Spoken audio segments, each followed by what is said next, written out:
So, welcome to MACJ Mic'd Up, a podcast presented by our batch MACJ, and that focuses on literature, arts, philosophy, and everything under the sun.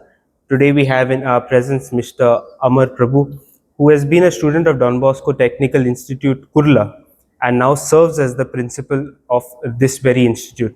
At the same time, he has also had 30 years of experience in the industrial field, working post his studies in technical education.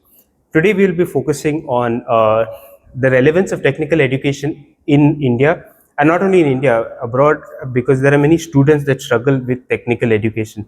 So, welcome, sir, to the podcast. Thank you. Yes.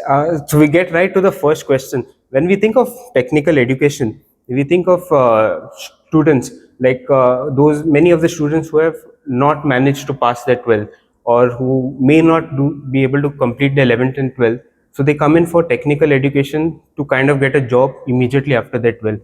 But when I see it, I feel like there's more scope to it because they are very hands-on skills as compared to theory that would be studied in the 11th and 12th. You may study circuits in the 11th and 12th, but your hands-on training is done in technical education. So, what is your perspective on it? Is it how important is it for technical education within India, or is it just for students who are dropouts? Well, thank you very much for having me with you today, Brother Ethan.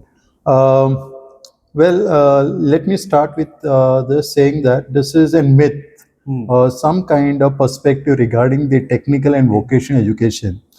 No, it is not right that we say that it is only meant for those who struggle in 11th and 12th or after 10th standard, those who do not want to pursue their higher education. Yes. The vocational education, okay, not only in India, across the globe, is one of the sorted choice by the youngsters, okay, those would like to explore with hands-on. Yes. Okay, because as you may be aware, in the vocational education, 70% of the time we spend doing on-job training or doing the practical works. Yes. And one of the component is on-job training, and 30% is on theory.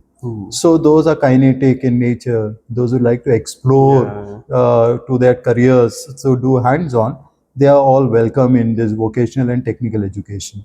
So I beg to differ. I like to say that yes, it is very important that we understand this is for the youngsters, this is for the youth of our country and the globe also. Those who like to have some practice with hands-on on their skills and enhance their employability.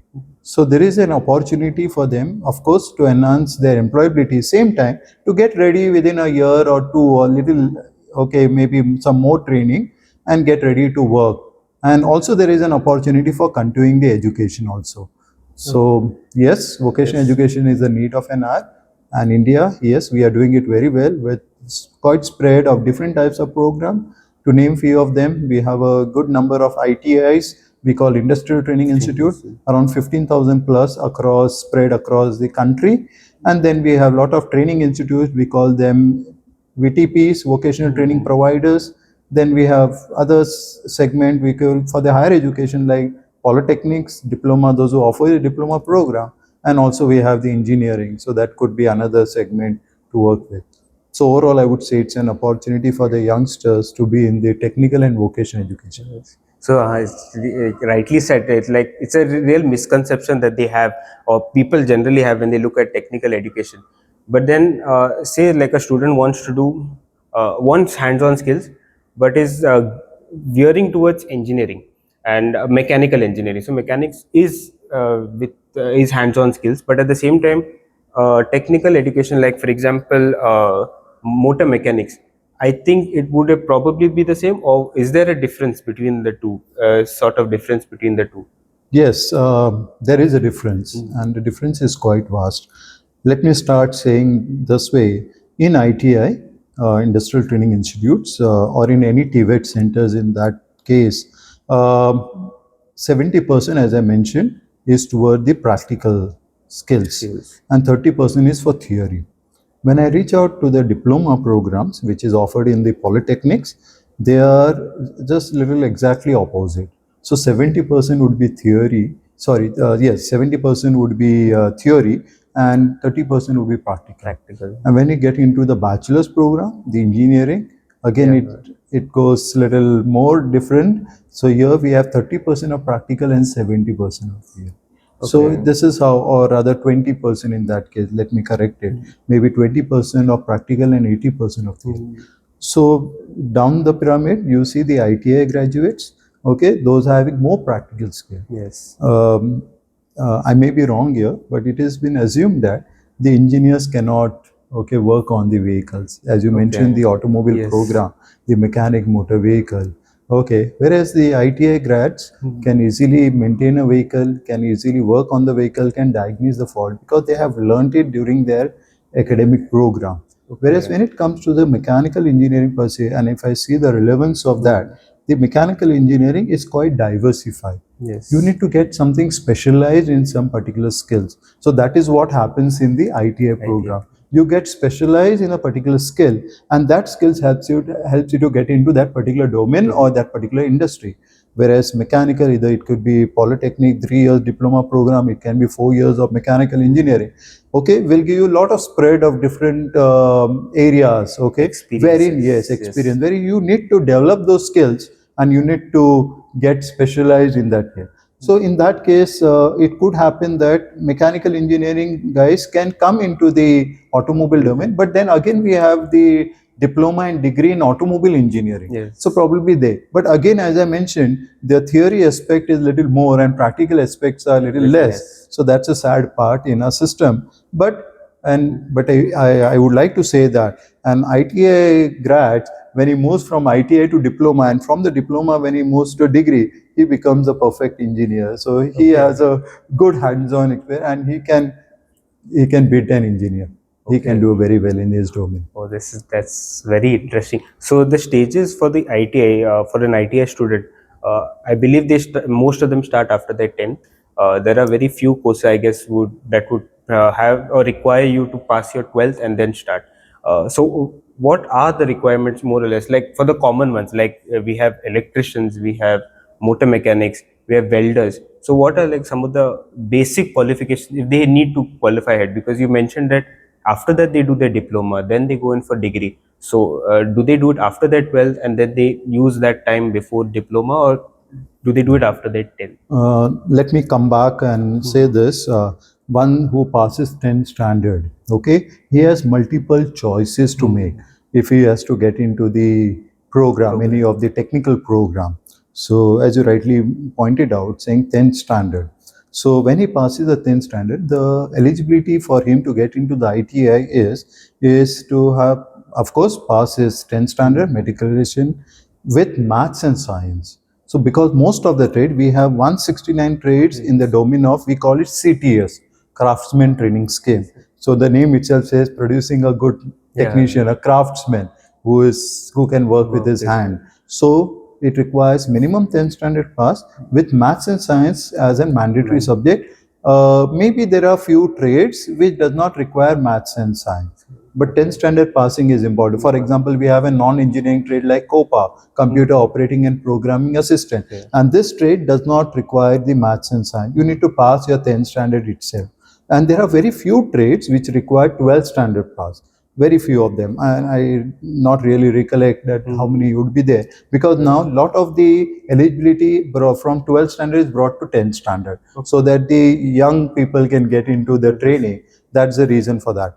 And if I say the career progression or the education progression for the pathways after doing the ITI, so you pointed out rightly, saying that after 10th standard, they get into the ITI program. Usually it is in the state of Maharashtra, they need to pursue at least 2 years ITI course if they want to further go into the higher education. So they complete 2 years of ITI course, and after completion of the 2 years ITI course, they are eligible for diploma second year. And once they finish their diploma 2 years, with a polytechnic, then they are eligible for the degree second year, and wherein they have to pursue another 3 years to become the engineering graduate. So this is another pathways. So wherein they can enhance their qualification, a technical qualification as well as the professional qualification. But unfortunately, for those who are doing 1 year course like plumber, welder, COPA, they do not have this possibilities, at least in the Maharashtra state. Probably other states may encourage them to come. The second possibility for them also is there to pass 12th standard equivalence. The Maharashtra state and some other state has adopted this practice that once they complete 2 years of ITI course, they are eligible to appear for their 12th standard examination. Wherein the case, if I had to quote the example of the Maharashtra state, they have said that during after you complete your 2 years of ITI, they need to appear for the one language. Okay. Sorry, two language. One of them is going to be English, which is mandatory, and they have a choice to make between Hindi and Marathi. or any So regional that's it. language. And they get 12th standard equivalent, and that has brought some kind of evolution in the system. So after maybe 2 years of ITS, still, and anybody youth is or any participant wants to diversify into some other field, he has an option. So after the introduction of NEP, okay, new education policy, this has made possible. So there is an opportunity for that. Let me also quote one of the best practice we have in our Don Bosco ITI here. What we have done is we are tied up with Tata Institute of Social Science. It's a Deemed University, and we are offering now bachelor's program for the ITI graduate. So, like for example, bachelor's in mechatronics, bachelor in automotive service technology, bachelor in refrigeration air conditioning technology. So it's a 3 years program. Okay, like earlier we would call that BWalk program, so now we call them bachelor's program. So after finishing 2 years of ITI, he becomes eligible to take admission in the first year of the bachelor. So, and this program is also the highlight of this particular program. It is an work integrated program. So wherein 5 days he works in the industry, and 1 day he comes to our institute for a theory class. So earn and learn. So this gives a wonderful opportunity for them, and I invite to this channel the youngster, those who like to pursue this education. It's a very nice way of you to earn and learn and to get your bachelor's program done, and you become eligible for all the competitive examination, and also wherever they are demanded for the bachelor, you can be eligible for those. Okay. Actually, as you were pointing out these various courses during while giving examples, I knew only actually, to be very honest, I knew of electrician, plumber. I kind of knew this welding, fitters. I've heard of, and motor mechanics. Basically automobile mechanics. But there was some, like you mentioned, mechatronics, and then one related to computers. So I mean, we know of the basic courses, but then I'm sure there are many more courses like mechatronics. So what are the new developments coming up in the technical field for technical education for the students of ITI? Right. So that's again a good question. Let me tell you. Yes, as I mentioned, there are 169 programs which are offered by NCVT, National Council for Vocational Training, under CTS scheme. And when I say this entire bucket of this program, so we majorly classify them into two groups. So one is the engineering programs, and second one is non-engineering program. And you mentioned that programs like technician mechatronics. Yes, it is a program which helps you to get into the industry of Industry 4.0. We are talking. So there is now we are also talking Industry 5.0 also. But this particular program helps you to get into those industry wherein you teach them automation, you teach them robotics, you make their concepts of mechanical, electrical, and electronic very fine, so that they are suited to this industry. And they can mold themselves to any kind of industry. It can be manufacturing, it can be process, it can be instrumentation. Okay, anywhere, wherever their automation is there. And this is one of the program. Then we have another program which also caters to the healthcare. Okay, the bedside attendant. Okay, then we have IoT program, the Internet of Things in the smart city. Even those programs are there. Cyber security. So this whole vocational education has been evolved during that time, especially in India. Okay, with lot of interaction with the industry and the opportunities there. So a lot of those programs have evolved. So probably again I would say the youth needs to understand. First, they need to know what are the various programs, understand their interest, what they want to do it. Okay, it matters. The interest matters. The aptitude matters for the vocational education, and then for the institute which are offering the course of their choices, and also which has a relevance with the industrial requirement. Because end of the day, once you pursue this program, you need to get gainfully employed, and that is the entire scheme is asking you. We want to gainfully employ and youngsters. Also, let me also pitch on this matter it is not only matter of hard skill, but it is a soft skill which is also required. Important. And Don Bosco has been a pioneer to advocate to Government of India, saying that the soft skills are equally important. So now we have a subject said to be as an employability skill in an ITA program, which enhances their soft skill, preparing them the world of work, okay, which is readiness for that. So it has a various topics on IT, on various aspect, on cyber, and now to also we have added AI. So there is also an AI. So हम किसी से कम नहीं. So in ITI, you have an opportunity to work with the computers, with digital skill, core manufacturing, and various allied industries which are required for the growth of our country.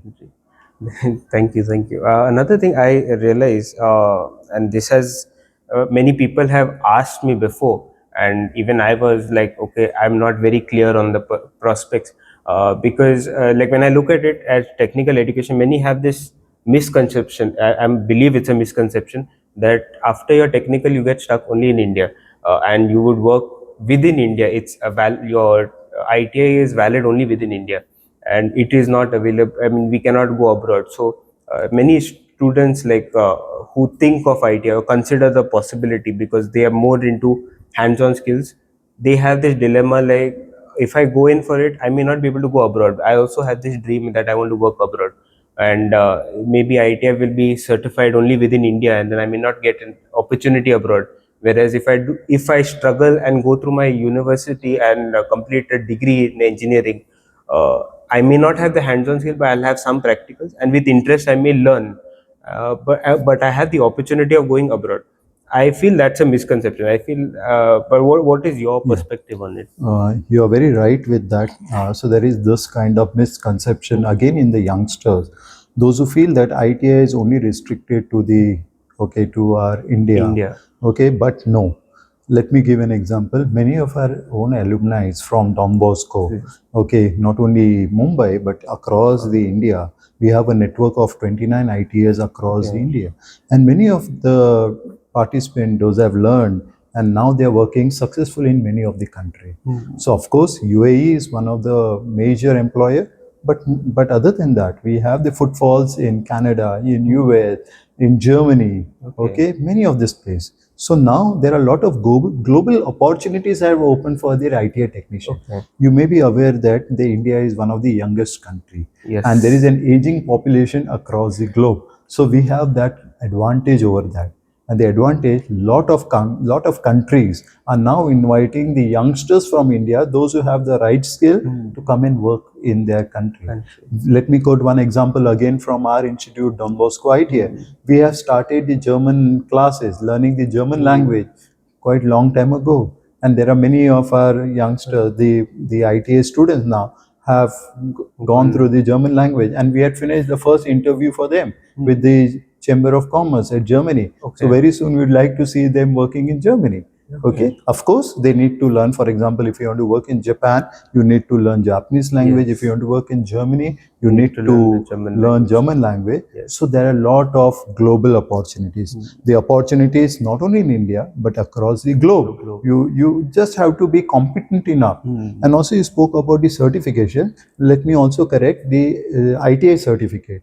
We call it NTC, National Trade Certificate. Once they finish the ITI, they get the NTC, which is again awarded by NCVT, and then after they finish the apprenticeship, which is after their ITI, which is NAC certification, we call it National Apprenticeship Certificate. This certificates have been recognized more than 12 countries across the globe. So it's an opportunity. So they get some points for when they have this certificate. Okay, they have. Of course, there are some companies like Australia, like Canada. You need to again qualify their skill assessment. Okay, you need to prove your skill. You need to, because there are different level of skills what they are expecting. So once they get their visa, or before getting the visa rather, they need to get themselves qualified. They need to get themselves reassessed, and then they are eligible to move to this country. I know few of them, but otherwise, there is a global opportunities across the world. Okay, and we are working toward that. How we can increase our footfall in this country, because that is what will help an individual. Okay, his family, and overall you can say our GDP will increase. So we are like thinking with bigger picture. Yeah, correct. So at the same time, like you're saying, India is a young population, and the more youngsters that take up this thing, I think the greater it is that they respond to the need of the hour, because at times it's very difficult even within the city of Mumbai to find a plumber who would give you reasonable cost repairs, and they would obviously know it.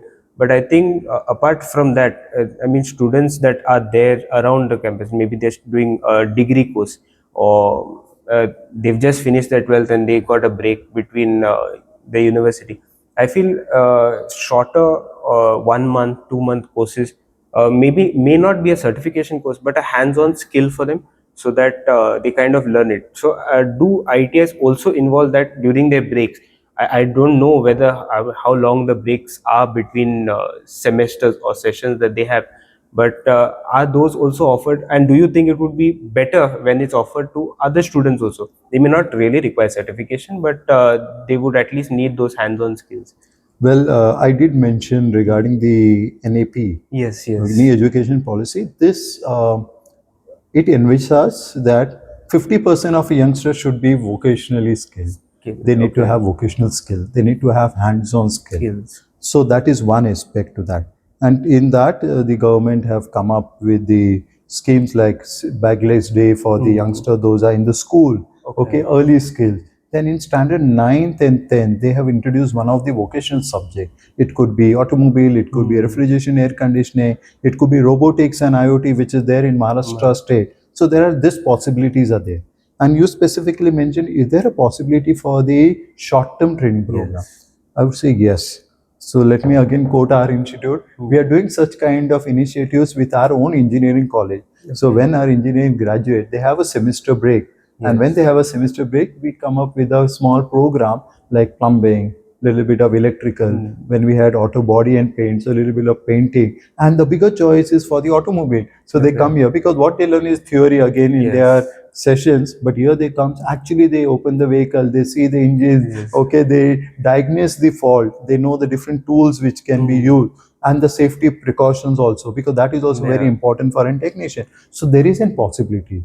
Okay, and certification, okay, Don Bosco certified, but there are also the short-term training program which are initiated by NSDC, okay, National Skill Development Council. So they have also developed cooperation, sorry, NSDC. So they have also developed this short-term training program, and we are the training provider for the NSD also.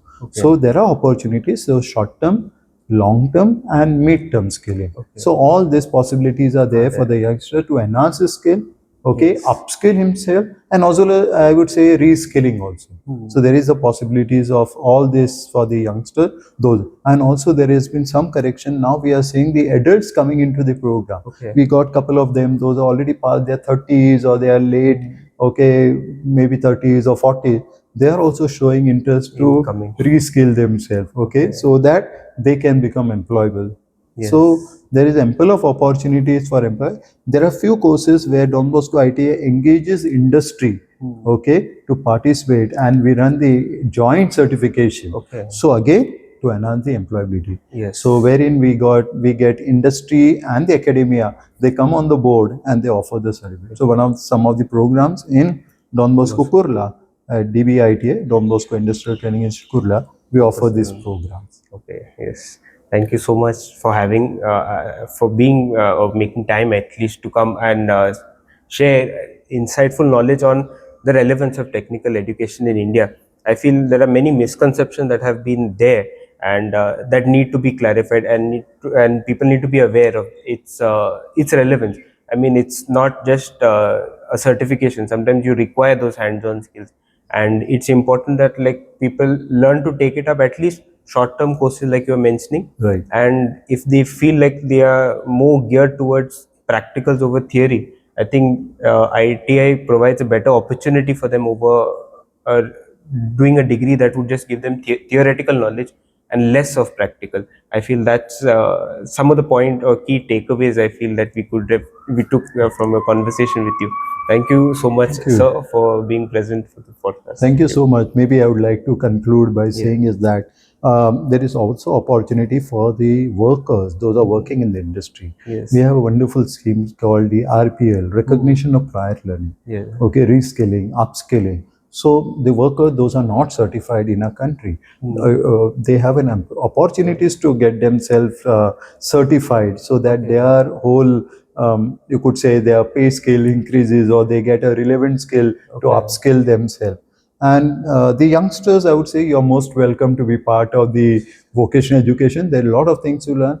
If you have right attitude, if you have geared up, most welcome, and join this entire, okay, you could say, the marshal of the, you could say, blue collar, okay, rusty collar, white collar, brown collar, whatever you could call, but you're welcome. Yes, thank you, Rick. Thank you for that closing remarks. Thank you so much for having us on board. Yes. Thank you so much.